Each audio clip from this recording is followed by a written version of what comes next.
Hvaležnost.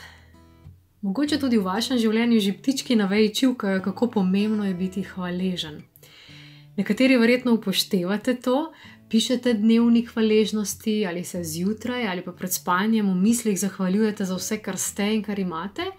Drugi pa ste mogoče kratko malo to prakso označili za kakšno novodobno ali pa New Age pogrutavščino in jo mirno ignorirate. Ampak ne glede na to, na kateri strani ste, kakšne prepričanja glede tega imate, dejstvo je, da je hvaležnost, tista hvaležnost, ki pride res naravnost iz srca, brez preračunljivosti, močna sila za manifestacijo vsega dobrega in enostavno vpliva na naše dobro počutje. Prinaša srečo, prinaša obilje. Ja, tako preprosto je, verjetno težko verjamete, da je resnično. Mogoče boste nekateri rekli, da ne vem, zakaj pa naj bom hvaležen? Poglejte, kaj se dogaja v svetu, koliko trpljenja, kar je res, koliko laži, nesreč, bolezni, pomanjkanja. Mogoče se počutite celo krivi, ko čutite hvaležnost, ko pa se vam zdi, da drugi trpijo in jemljete mogoče to kot neko pomanjkanje sočutja. Ali pa se na drugi strani primerjate z drugimi in se vam zdi, da nimate ničesar, za kar bi bili lahko hvaležni, ker so enostavno drugi boljši, uspešnejši, imajo tisto, česar vi nimate, sploh v tem iluzornem svetu socialnih omrežij, kjer je seveda vse in sploh in so v objektiv ujeti samo lepi trenutki.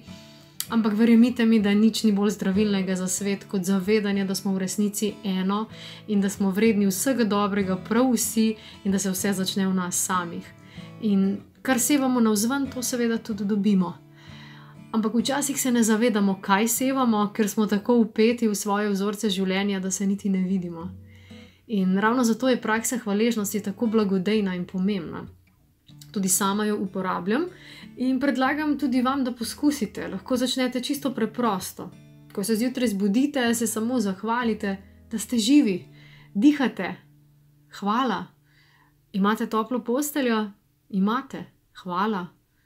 Imate hrano na mizi? Imate. Hvala. Imate ljudi ali pa samo enega človeka, ki vas ima rad in vas sprejema takšnega, kot ste? Imate. Hvala. No, to so vse stvari, na katere pozabimo, pa niso samoumevne. Hvala. Hvala. Naj ta beseda postane vaša mantra naslednjih 21 dni, ali pa vsaj 3 dni, ali pa vsaj en dan in opazujte, kaj se bo zgodilo v vašem življenju. Predvsem pa, kako bo to vplivalo na vaše počutje. Sama močno občutim hvaležnost in obilje, ko se povežem z naravo. Pojdite tudi vi na svež zrak, čim večkrat občutite svobodo, občutite obilje, ki ga prinaša narava in nič več se ne boste počutili majhne in nebogljene, nevredne. Resnično obilje je zavedanje, da je vse v nas in da nas življenje oskrbi za vsem, kar potrebujemo, če le cenimo vse, kar smo in kar imamo. Hvala.